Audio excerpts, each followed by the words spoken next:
La machine qu'on a imaginée, qu'on a conçue, on la voulait penser pour faciliter le travail de manutention des agriculteurs, ce qui est la raison d'être du groupe MXtend, qui est le groupe auquel appartient la société Maniorob.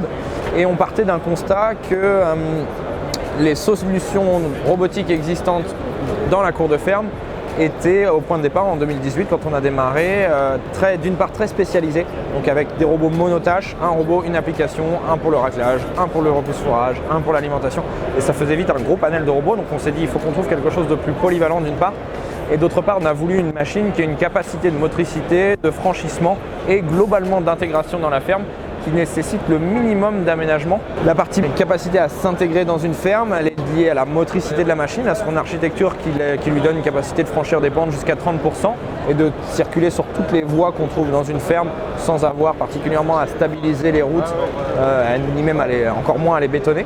Et puis on lui a évidemment donné, parce que c'est le cœur même du projet, un caractère autonome qui lui permet donc d'exécuter ses missions de manutention avec les différents outils, de changer d'outils aussi en complète autonomie.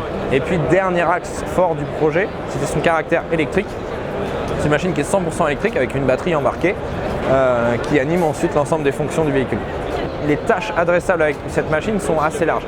On a toutes les tâches de manutention de vrac, donc on va manutentionner toutes les matières organiques qui sont présentes dans une ferme.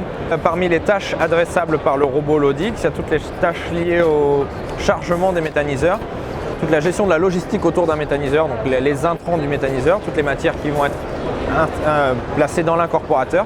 Et on a dimensionné les capacités de la machine à la fois en termes de capacité de levage, en termes de hauteur atteinte à 4 mètres, 2 tonnes de levage, pour être capable de déverser dans les incorporateurs de méthaniseurs les différentes matières qui sont nécessaires ensuite au process de méthanisation. L'accrochage se fait grâce à un système qui nous permet de nous localiser par rapport à l'outil et de gérer la trajectoire de la machine jusqu'à l'outil pour en permettre l'attelage. Cette capacité à se localiser par rapport à l'outil, on l'utilise également pour se localiser par rapport à la matière, parce que la finalité de cette machine, c'est pas d'atteler des outils, c'est d'atteler des outils pour ensuite transporter de la matière. Ça, on le fait donc au moyen de la caméra stéréoscopique. Une partie du fonctionnement de la machine est ensuite de se déplacer d'un point à un autre. On se positionne comme beaucoup de machines autonomes avec du GPS RTK, c'est le rôle des 2 antennes blanches qu'on voit sur la machine. Et là, on va suivre des routes qu'on a définies à l'intérieur de l'environnement de la cour de ferme. Et la machine se recharge en fonction des missions à exécuter. Le but étant qu'elle ait toujours l'énergie disponible dans la batterie pour pouvoir exécuter la mission suivante. Et en fonction de ça, elle va planifier ses retours au poste de charge pour être capable d'avoir l'autonomie énergétique suffisante. C'est pas prêt à l'emploi. Il y a un travail de mise en service important par Maniorob qui consiste notamment effectivement à définir toutes les trajectoires par lesquelles va passer la machine et une validation de ces trajectoires. Il y a la mise en place de la borne de charge, donc nous, ce qui est assuré par Maniorob aussi, mais qui va nécessiter simplement la mise en place d'une énergie électrique disponible. Donc on part sur 32 ampères triphasés, ce qui permet de ne pas modifier normalement trop fort l'installation électrique de la ferme. Et puis la mise en place de ce que j'appelle le superviseur, c'est l'unité avec laquelle on va interagir pour définir les missions. C'est un petit PC en fait qui va pouvoir être installé dans la ferme, dans le bureau, à l'endroit confortable qui va convenir, et de couvrir la ferme avec le réseau dont on a besoin.